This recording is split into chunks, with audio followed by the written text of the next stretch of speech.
하나님 오늘 우리에게 허락하시는 말씀 에베소서 5장 15절로 21절 말씀입니다.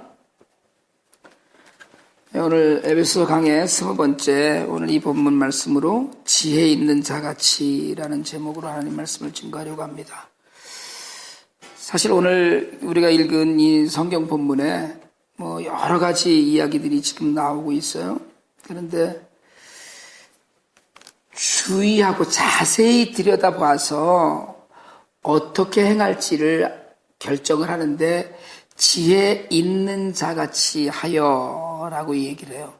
지혜 있는 자같이 해서 어떻게 하느냐면 세월을 아끼고요. 그리고 주의 뜻이 무엇인지를 이해하고 성령 충만함을 받고 그리고 서로 화답하고 주께 노래하고 찬송하고 하나님 아버지께 감사하고 범사에 그리고 경외함으로 서로 피차 복종하라. 지혜 있는 자같이 하면 이렇게 한다는 거거든요. 그러니까 지금 이게 우리가 늘 지금 이번에 계속해서 이야기하듯이 에베소 교회의 성도들에게 하는 이야기예요. 에베소 교회의 성도들에게 어떻게 살아야 되느냐. 근데 지혜 있는 자같이 살아라. 근데 지혜 있는 자같이 사는 것이 어떤 것이냐. 세월을 아끼고 때가 악하다는 거예요. 세월을 아끼는 이유가 세월을 거르고 주의 뜻이 무엇인지 이해하고 그걸 잘 알으라고 그러는 건데요. 세월을 아끼라는 이 이야기는 사실은 시간을 사서 건져라 이런 뜻인데 시간을 낭비하지 말고 잘 사용하라 이런 뜻으로 우리가 이해해요.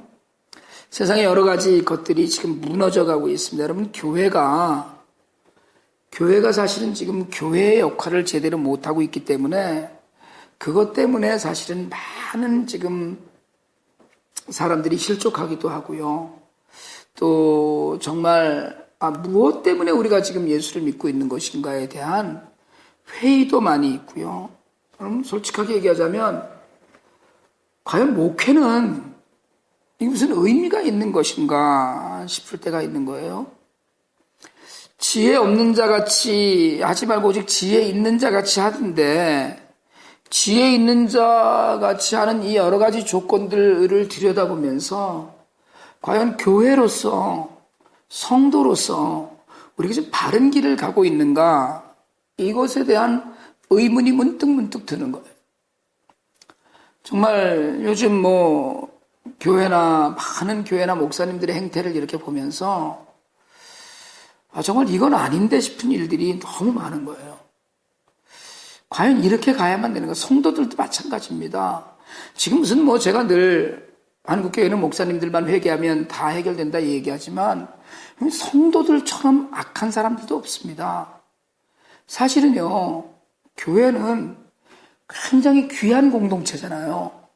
교회는 정말 그리스도 피값 주고 사신 교회이고 베드로의 고백인 주는 그리스도시요 살아계신 하나님의 외아들이시니이다라는 그 고백 위에 예수 그리스도께서 세우신 것이 교회인데 사람들이 모여있는 것이 교회인데 그 교회의 공동체로 모인 우리의 모습은 뭐냐는 거예요.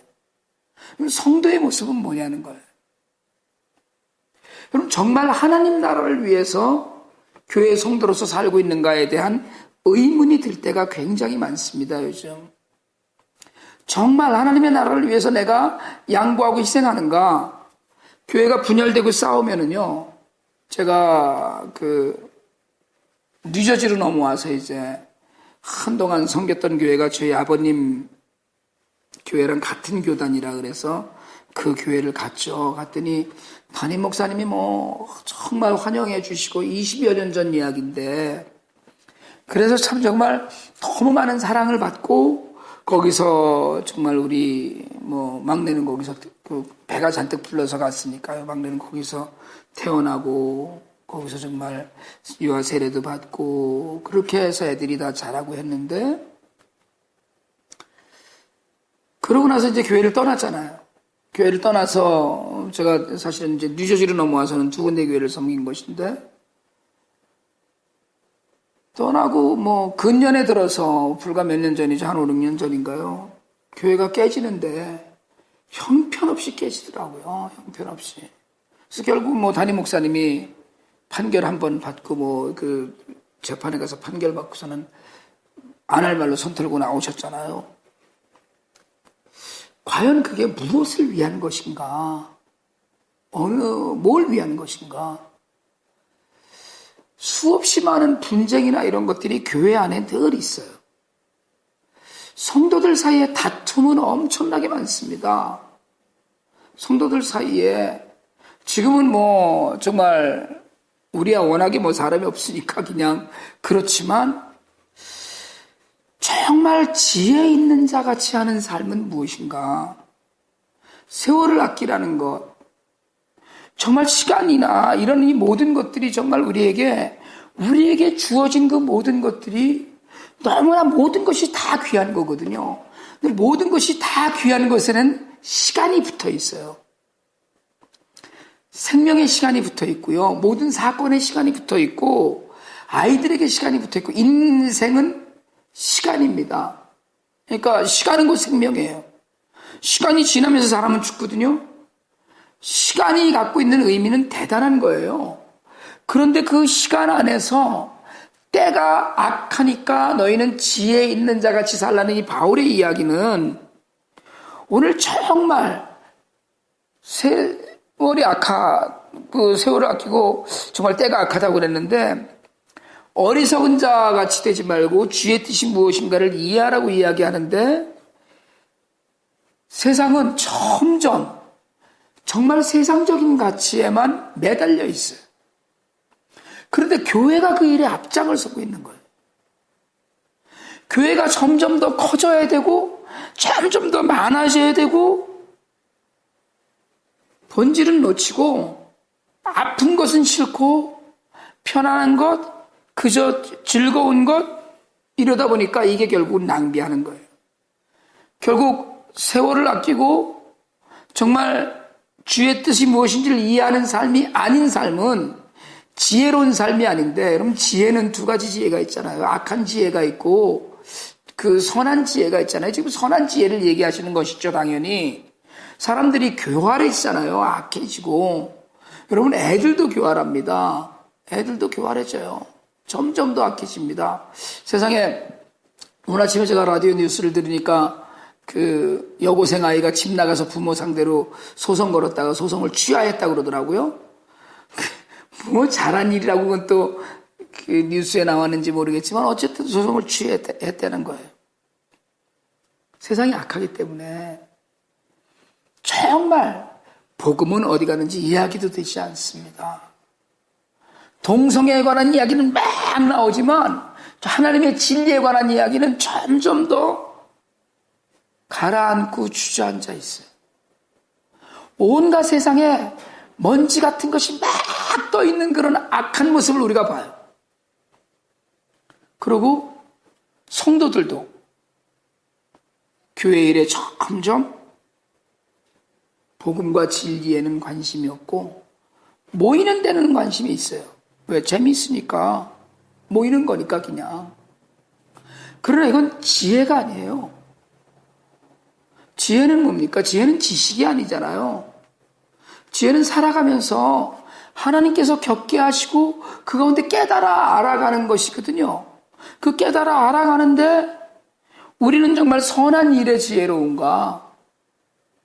아이고 그놈 참 꾀도 많네. 애들도 그렇게 지혜로워져 가요. 그런데 어떤 때는 정말 아유 참 슬기롭다 이렇게 이야기하는 경우가 있고 야 이놈 참 대단하네 꾀도 많네 이렇게 결국은 야 같다 이런 얘기하는 거거든요. 우리는 세상의 모든 것이 다 하나님의 은혜라고 이야기합니다. 근데 은혜 아닌 게 너무나 많아요. 악해지는 게. 오늘 18절에 얘기해 술 취하지 말라 이는 망당한 것이니 오직 성령으로 충만함을 받으라. 육신의 기쁨, 내 육신의 만족, 육신의 쾌락 이걸로 사람들은 점점 젖어 들어가요. 술 취하지 말라는 이야기 여러분 이건 직역하면 술 마시지 말라는 거예요. 술 취하지 말라는 거예요. 술 취하지 마는 대신에 성령 충만을 받으라는 이야기는 술 취하는 것과 같은 방탕한 삶은 살지 말라는 거예요. 술 취하는 것과 같은 방탕한 삶을 살지 말고 성령 충만인데, 여러분 성령 충만이 우리 삶에서 찾아보기가 힘들어갑니다. 교회의 성령 충만함이 점점 없어져 가고 있는 거예요. 영성이 떨어진다고 그러죠. 한동안 영성이라는 단어가 몇 년 동안 그냥 온 그 교계를 흔들었어요. 무슨 영성 훈련이니, 무슨 영성이니, 무슨 영성이니 이래가면서. 근데 지금은 또 전혀 뭐 그런 얘기가 기독교 뉴스에 어딜 봐도 무슨 영성 훈련이니 이런 것들이 없어요. 영성조차도 유행으로 지나갔어. 그리고 끝났어. 바울은 영성이라고 얘기하지 않았거든요. 경건이라고 얘기했지. 근데 이게 그냥 영성으로 가갔고, 영적으로 우리가 정말 성령 충만함을 받고 있는가? 성령 충만함을 받는 것이 지혜 있는 자인데, 왜요? 술 마시는 자와 성령에 취한 자 구분하자는 거예요. 하나님의 지혜 있는 자는 성령 충만한 것 가운데 있는데, 이 성령 충만함, 성령이 우리의 주체가 되어주신다는 거거든요. 그러니까 성령께 모든 것을 맡기고 사는 것이, 그게 바로 지혜 있는 삶인데, 우린 그걸 잘 알면서도 사실은 내 편안한 걸 찾아요. 방탕한 쾌락을 찾아요. 그래서 사실은 사실은 디모데한테 바울이 편지 쓰면서 그랬잖아요. 자주 나는 내 속병을 위하여 포도주를 쓰라. 그러니까 지금 술 취하지 말라 이는 방탕한 것이는 완전히 그 인사불성이고 완전히 거기에 탐닉하는 삶을 이야기하는 것인데, 성령 충만한 쪽으로 돌아서라는 거예요. 이게 지혜 있는 자로 사는 모습이라는 거죠. 결국은 서로 찬송하고 성령 충만하면 서로에게 화답하면서 지혜롭게 하나님의 은혜와 능력을 서로 나누고, 특별히 범사에, 오늘 20절에 보니까 범사에 우리 주 예수 그리스도의 이름으로 항상 아버지 하나님께 감사하며 그랬어요. 우리가 범사에 감사하라, 이걸 정말 세상에 무슨 액자에도 엄청나게 많고요. 곳곳에 범사에 감사하라 이 이야기합니다. 매일매일 감사라는 이야기를 해요. 그런데 진실로 감사하고 있는가에 대해서 돌아보아야 돼요. 오늘 에베소 교회의 범사에 우리 주 예수 그리스도의 이름으로, 우리 주 예수 그리스도 어떤 분이세요? 나 때문에 돌아가신 분이거든요. 나 때문에 십자가를 지신 분이거든요. 나 하나 때문에. 정말 오늘 어떤 분이 그 카톡으로 무슨 동영상을 보내갖고 잠깐 저녁에 봤는데, 그 뭡니까 이거 패션 오브 크라이스트를, 영화를 이렇게 편집해갖고 거기다 음악을 넣어서 참 마음 아픈 장면이거든요. 제가 이번 그 사순절이 끝나갈 무렵에 한번 하루 수요일 저녁에 예배를 안 하고서 그냥 영화를 한번 보려고 하는데, 여러분 정말 우리가 생각하기에 예수 그리스도의 이름으로 하나님께 범사에 감사하면서 하는가? 아무것도 없었거든요, 우리. 여러분 사실은 세상에 태어날 때 얼마나 있었습니까? 그리고 미국에 올 때 우리 돈이 얼마나 있었어요? 제가 20년 살았거든요, 미국에 20년을 넘게 살았는데, 지금으로 생각을 하니까 아무리 돈이 없어도 1년에 5만 불 이상은 있어야 살겠더라고요. 차 한두 대 이렇게 하면 벌써 보험료니 차값이니 해서 한 4,500불 한 달에 들어가죠. 이러고 저러고 전기값이니 렌트비니 이러고 나면 한 달에 4,5천 불 이상이 있어야지 사는 거예요. 그래야만 살게 되더라고요. 그리고 한 달에 5천 불만 해도 1년에 6만 불이더라고요. 그럼 보세요. 10년이면 60만 불이에요. 20년이면 120만 불입니다. 우리가 120만 불을 쓰고 살았어요. 오늘 우리가 있다는 건 그만큼 쓰고 살았다는 거예요. 그걸 쓰지 않았으면 여기 와 있지 못하다는 얘기예요. 누구는 120만 불이면 누구는 한 50만 불 쓰고도 20년을 살았을 수도 있겠죠. 어떤 이들은 한 200~300만 불이라도 쓰고 살았겠죠. 20년을 미국에 살았다면. 그런데 우리는 여전히 부족하다고 이야기해요. 하나님 감사하라고 그러는 거거든요. 자기 아들을 아끼지 아니하시고 우리 모든 사람에게 주신 분이 어찌 그 아들과 함께 모든 것을 우리에게 은사로 주지 않겠느냐고 바울이 로마서에서 물어요. 근데 우리는 어쨌든 뭐든지 하나님 앞에서 다 열심을 다해서 살면서 감사를 놓치고 살 때가 너무 많다는 거예요. 지혜로운 사람은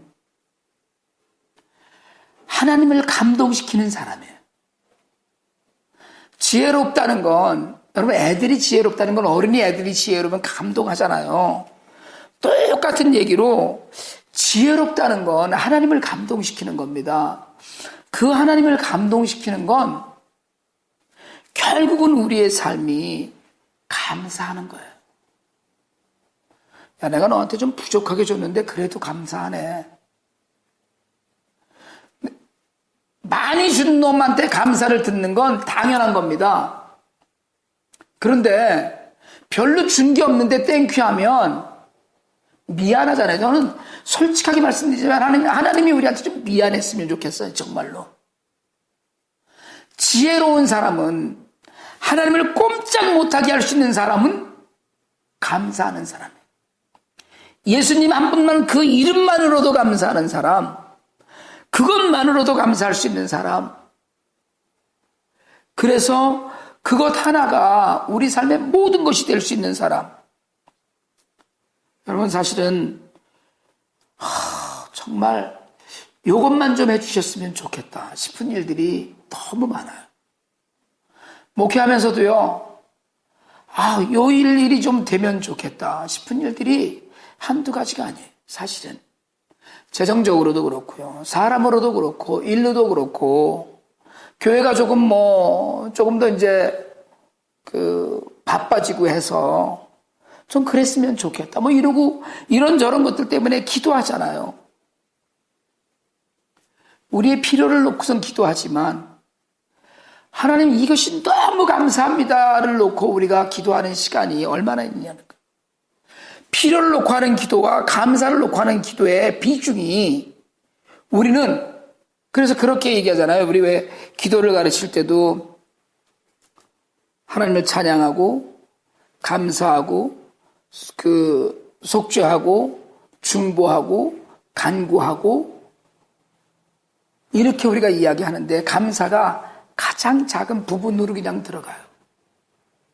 우리가 기도할 때 주일날 목회 기도로 하니까 그렇지만 기도할 때 감사는 딱 한 줄이면 끝나요. 그리고 원하는 것들은 수도 없이 길어요. 그러나 범사에 감사하면 줄이 한 줄로 끝날 수가 없어요. 하나님 모든 것이 감사합니다. 이러고 끝낼 수가 없는 거예요. 왜요? 범사에 감사하는 건 구체적인 감사가 되어야 되거든요. 정말 지혜로운 사람은 요구하지 않고 감사만 해요. 더 주고 싶은 거예요. 우리 작은 아이가 무슨 봄방학이라고 어저께 집에 왔어요. 오후에까지 일을 하고 이제 일 끝났다고 그러고선 집에 왔어요. 제가 그랬거든요. 뭐 하러 오냐? 집에 왔는데 뭐 하러 왔냐? 그냥 아파트에 있지. 다른 애들 거기 있는 애들도 있대. 뭐 하러 왔냐 그랬더니 아빠 저도 쉬러 왔어요. 여기가 쉬는데 너희 쉬는 데서 쉬지? 말은 그렇게 하지만 또 뭘 좀 헤매게 해야 될 건 없나? 저럼 데리고 뭘 먹어야 될 일은 없나? 이런 것들 신경 쓰고요. 요구하는 게 없으니까 해줘야 된다고 생각을 해요. 물론 어떤 부모는 어떤 이들은 요구하는 게 없으면 아예 입 씻고 마는 이들도 있다고 하던데 저는 아이들을 키우면서 하나님과 나와의 관계를 자꾸 돌아봤어요. 저희는 우리 큰아이도 그렇고 작은 아이도 그렇고 풍족하게 해주지 못했죠. 어떻게 풍족하게 해줬겠어요. 그렇지만 그렇다고 해서 너무 없이 이러고 살아본 적도 없어요. 한동안은 큰놈이 국민학교를 테너프라에서 다니는데 방학이 끝나면 선생님이 애들한테 뭘 보냐면 어느 나라를 갔었느냐를 물어보는 거예요. 그 바로 뭐 테너프라의 학교가 국민학교가 4개인데 그 중에 저쪽 이스트힐 쪽에 있는 건데, 그러니까 뭐 누구는 뭐 남미를 갔다 왔다, 누구는 스페인을 갔다 왔다, 프랑스를 갔다 왔다, 뭐 애들이 다 이제 맨날 그런 얘기를 하는 거예요. 얘는 못 갔잖아요. 그래서 그 다음 이제 여름부터 캐나다를 갔어요. 그때 해외잖아요. 어쨌든 차를 갖고 갔지만 해외를 갔다고 해요. 해외를 어쨌든 부족하지만 그렇지만 할 수 있는 만큼 그냥 하면서 살았어요.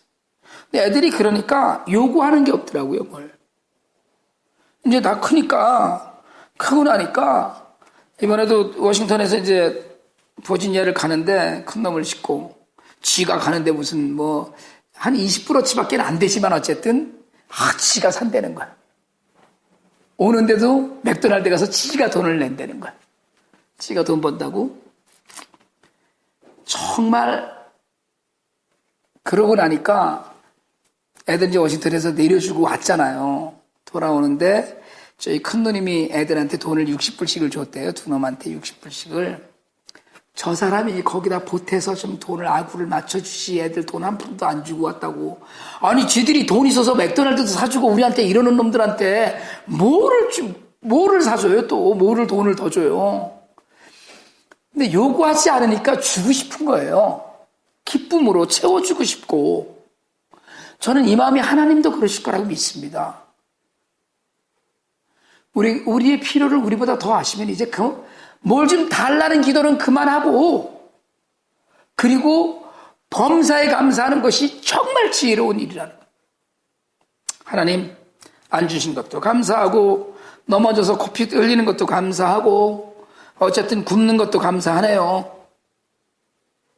우리가 정말 하나님 앞에 지혜로운 자같이 사는 일은 정말 하나님 앞에서 성령 충만한 가운데 하나님의 은혜로 우리들의 삶이 온전케 될 거라는 믿음을 드리는 일이에요. 그리고 교회가 정말 하나님의 은혜 안에, 오늘 17절에 주의 뜻이 무엇인지 이해하라고 그랬거든요. 하나님의 뜻이 무엇인지를 늘 찾고 이해하고 알려는 자세, 이게 우리에게 정말로 필요한 자세인데 우리가 이걸 놓치고 삽니다. 오늘 이후에 지혜롭게 사는 것은 무엇인지를 고민할 수 있기를 원합니다. 뭐가 하나님의 지혜인가? 우리가 자주 그런 얘기 하잖아요. 예수님이라면 어떻게 하셨을까를 우리가 묻는다고 그러는데, 정말 지혜롭게 사는 자, 지혜 있는 자 같이 사는 것은 무엇인가? 세월을 아끼라고 그랬는데, 주의 뜻이 무엇인지를 이해하라고 했는데, 다른 짓 하지 말고 세상적인 쾌락이나 이런 데 탐닉하지 말고 성령 충만함을 받으라고 했는데, 그리고 서로 화답하고 찬송하라고 했는데, 그리고 범사에 예수 그리스도로 말미암아 감사하라고 했는데, 여러분 우리가 정말 그렇게 살고 있는지, 그게 지혜예요. 지혜 다른 거 아니에요. 하나님을 온전히 섬기는 것, 성령 충만하게 사는 것, 그리고 그 가운데 감사를 돌려드리는 것, 그래서 하나님이 내 모든 것을 채우실 것이라는 믿음을 드리는 것, 이게 지혜입니다.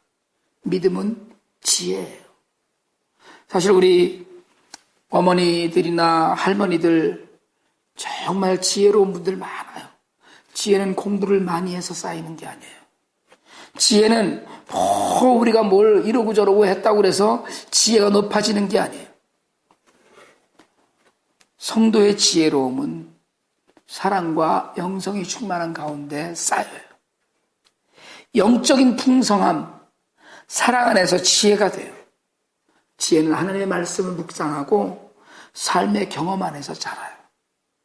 하나님을 만나서 하나님께서 허락하시는 그 지혜로움 가운데 우리들의 삶이 회복되고 더 온전해지고 더 많은 것으로 풍성해지는 은혜를 우리가 누릴 수 있게 되기를 원합니다.